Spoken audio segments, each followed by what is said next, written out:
Alors déjà, c'est pas que Saint-Gervais, c'est toutes ces stations qui sont construites autour de villages qui existent, où il y a des gens qui habitent, c'est-à-dire pas en fait des parcs d'attractions de ski, mais de ce qui compose le paysage français de la montagne et du ski, c'est-à-dire des stations qui sont construites autour de villages existants, autour des habitants qui y vivent.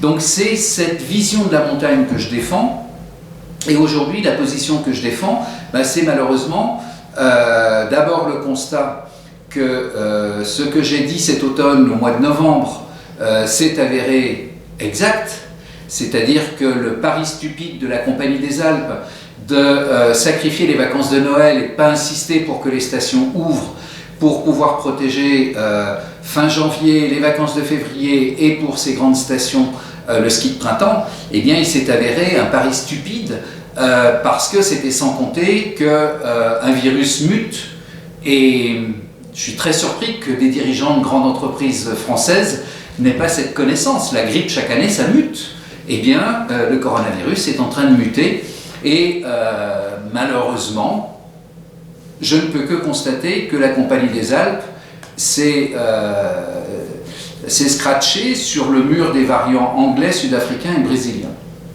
Donc aujourd'hui, on est dans une situation où nous, on a été sacrifiés inutilement.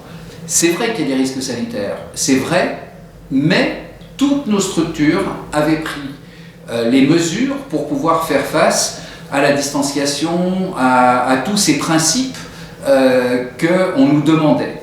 Et malheureusement, comme on est dans un pays où il y a une vision unique et une pensée unique, on se croirait presque dans les pays communistes à la belle époque, eh bien, on a assimilé toutes les stations françaises, qu'elles soient stations-village, qu'on y fasse du ski de fond, de la raquette, du ski alpin ou autre chose, à la caricature des bronzés fonds du ski et de stations usines à ski. Elles ont le mérite d'exister, elles correspondent bien sûr à une clientèle, à un type de clientèle. C'est une partie importante de l'économie de la montagne et de l'économie touristique, mais il n'y a pas que.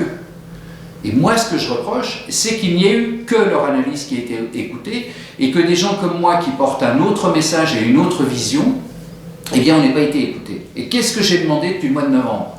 J'ai demandé qu'on arrête cette globalisation et qu'on donne la main au préfet de chaque département, que ce soit la Savoie, la Haute-Savoie, les Alpes-Maritimes, les Pyrénées, les Vosges, le Jura, et que préfet et sous-préfet puissent analyser, comme on l'a fait pour les refuges de montagne cet été, quels étaient les équipements qui ne présentaient pas de risque et quelles étaient les règles qu'on pouvait mettre en place pour ouvrir les stations. Et je n'ai pas été suivi. Et la catastrophe, elle est là aujourd'hui. Alors ça, c'est factuel, c'est aujourd'hui. J'espère que le gouvernement va rapidement permettre aux stations quand même d'ouvrir, d'avoir une petite activité. On se rend compte que nous, on a beaucoup de monde. Nos stations villages sont remplies à environ 60%, alors que les stations qui ne font que du ski sont remplies à 20%. Donc on voit bien qu'il y a une autre vie et une autre dimension. Et puis nous, on est prêts à ouvrir parce que nos saisonniers sont les saisonniers qui habitent ici. Donc ils sont prêts à travailler. Tandis que les grandes stations qui importent beaucoup de main-d'œuvre, eh bien je ne suis pas persuadé que si demain il y a une autorisation d'ouvrir, ils pourront ouvrir. Alors, est-ce qu'elles ne préfèrent pas, ces grandes stations, jouer le jeu des indemnités et de l'argent facile? C'est une question que je pose. Je n'ai pas de réponse, mais je pense quand même imaginer quelle est la meilleure. Et puis enfin, tout ça, toute cette expérience, toute l'expérience des conséquences de la pandémie, qui sont les mêmes que les conséquences des modifications climatiques, nous montre quoi? Eh bien qu'on doit être prêt, mais que les structures qui nous représentent aujourd'hui ne sont plus du tout représentatives et ne sont plus adaptées à ce que nous dicte l'obligation d'intelligence. C'est quoi?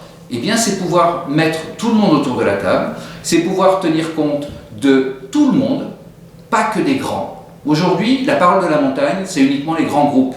C'est ceux qui sont cotés en bourse, c'est ceux qui représentent beaucoup de pouvoir. Bien sûr qu'ils ont leur place, mais on ne peut pas continuer à piétiner la vie des autres. Et donc, moi, ce que je propose aujourd'hui, si quelques ont un peu de courage, eh bien, c'est de bousculer tout ça et de mettre un terme un peu à à cette représentation qui est très partisane, très partielle, et puis vraiment de montrer à l'État français, non pas au gouvernement, parce que les gouvernements passent, mais aux administrations françaises des ministères, eh bien, quelle est la force économique du tourisme, quelle est la force économique du tourisme de montagne, et c'est ensemble qu'on va y arriver. Mais c'est certainement pas si on muselle des gens comme moi, et si on ne laisse la parole qu'à des gens qui représentent des gros groupes et des sociétés cotées en bourse, dont le premier objectif est bien sûr de faire du profit pour servir des dividendes à des actionnaires.